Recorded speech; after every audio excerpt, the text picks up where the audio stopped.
described as the back garden to Windsor Castle. That's meant to be a corgi. I'm not sure it's very convincing, but let's get the general idea. In terms of its financial significance to the Crown Estate, it is small. But Windsor is an enormously important and historic area which is visited by over 2 million members of the public every year and has to be managed and maintained to a very high standard. As well as providing the back garden to Windsor Castle, the Windsor estate includes the royal farms, so perhaps rather paradoxically the Queen is one of our tenants, several thousand acres of commercial forestry, and it provides the venue for a number of films such as Harry Potter and Robin Hood. So Windsor earns revenue for us as well as being a major visitor and amenity attraction. Now, the responsibilities, powers and constraints governing the Crown Estate Act as a business are set out in the Crown Estate Act 1961. And this defines our core duty as being to maintain and enhance the value of the estate and the return obtained from it, subject to the requirements of good management. In other words, the board, as trustees, are required both to look after and nurture the assets under their control for the longer term, while at the same time earning a healthy return from them. And in property terms, this means that we are in effect a total return business, but with a particular emphasis on revenue generation. And what this means is that we have to deliver sustainable long-term growth, both in terms of the capital value of the estate and in terms of revenue. And that in turn means that we are very far from being a static landed estate sitting comfortably on our historic assets, as I suspect a number of members of the public think. We are in fact active traders, investors and developers, and last year the total value of our transactions was over £800 million, about 12% of the portfolio by value.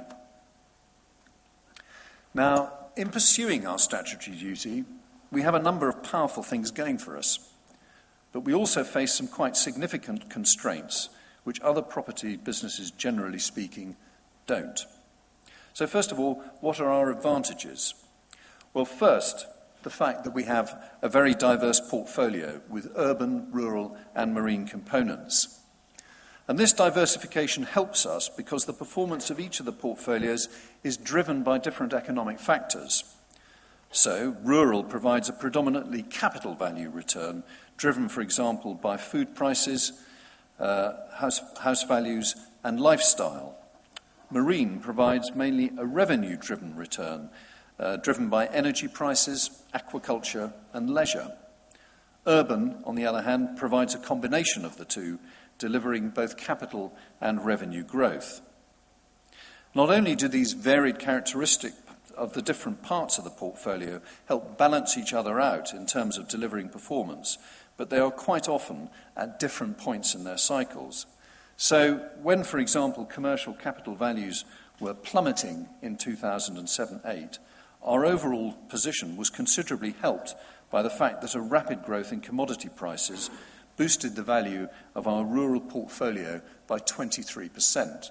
And the net effect of that was that the total Crown Estate capital value in that year actually showed a slight increase when most of our industry peers were showing dramatic declines. So this diversity has certainly helped underpin our performance in the past. And looking ahead, we believe it will continue to do so in the future. Our rural land holdings include some significant components of potential development land. Of course, the realisation of those opportunities is looking somewhat less certain in the current climate, but the demand for housing will not go away over the medium to long term, and the economics will eventually make such development opportunities viable once more. Marine is a different story again, but one where the opportunities for us are present now, and they are significant. And there are two interrelated reasons for this.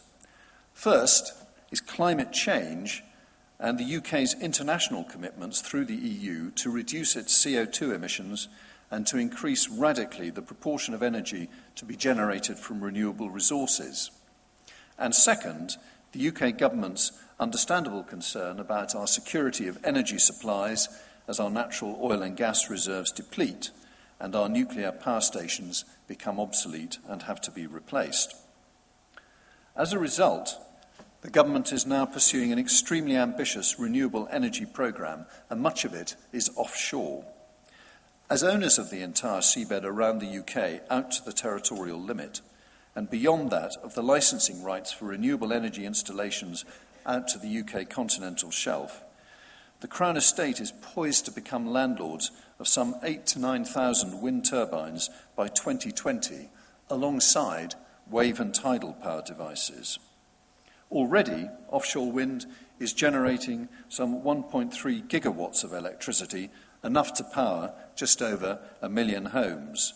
And perhaps not so relevant to this audience, but if you live near the coast, for example, in the Thames Estuary, or in the North Sea, or in the northwest off Lancashire, or indeed North Wales, you will have seen some of the early offshore wind farms which are now in operation and generating electricity. And they are tenants of the Crown Estate. But it's still relatively early days. At the moment, there are just a few hundred turbines in operation off the UK coast, and a handful of small-scale demonstration wave and tidal devices. But if the government's full programme comes to pass, and it is an ambitious programme requiring literally billions of pounds of investment by the energy industry, it will give the Crown Estate a significant expansion in its revenue and capital value. Depending upon how fast the programme comes to fruition, it could deliver to the Crown Estate revenue of upwards of £200 million a year in about 10 years' time. But we're certainly not waiting for this to fall into our laps. We're therefore extremely proactive now in the marine area, investing in developing our knowledge and expertise and working with government and the industry to identify and facilitate the opportunities for delivering this programme. For example, over the last 2 years alone, we've recruited over 50 extra staff, many of them engineers and project managers from the energy industry, very different from the property professionals that we usually employ. So these two additional sectors, rural and marine, provide a useful counterweight to the performance of our urban portfolio, even though financially the urban portfolio is, at least for the time being, still much more dominant.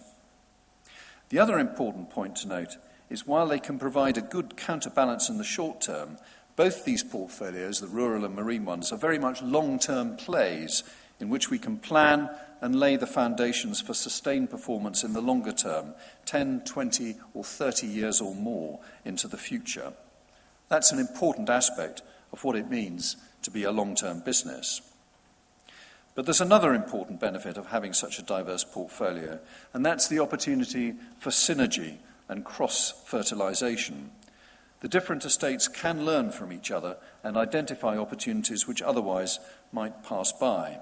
And a current example is our growing involvement in renewable energy generation on the marine estate, which has enabled us to start identifying and exploring opportunities in this sector across our land-based portfolio, drawing upon the expertise that we now have in-house. Of course, we are fortunate to have what is in effect an historical legacy. And that brings me to the second built-in advantage which the Crown Estate enjoys, the quality of many of its assets. And I'm sure you recognise here the famous curve of Regent Street. Although we actively trade our portfolio, buying and selling assets, many of the historic assets in our portfolio are of intrinsically high quality and also have considerable commercial potential.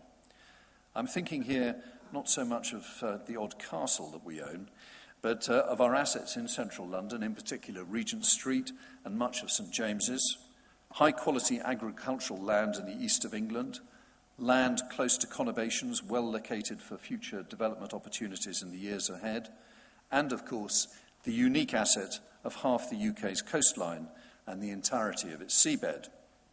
In relative terms, the majority of these assets should always be well placed to perform well, provided we work them shrewdly and sensitively, and I'll come back to that in just a moment. The third intrinsic advantage which the Crown Estate enjoys is our ability to take the long-term view.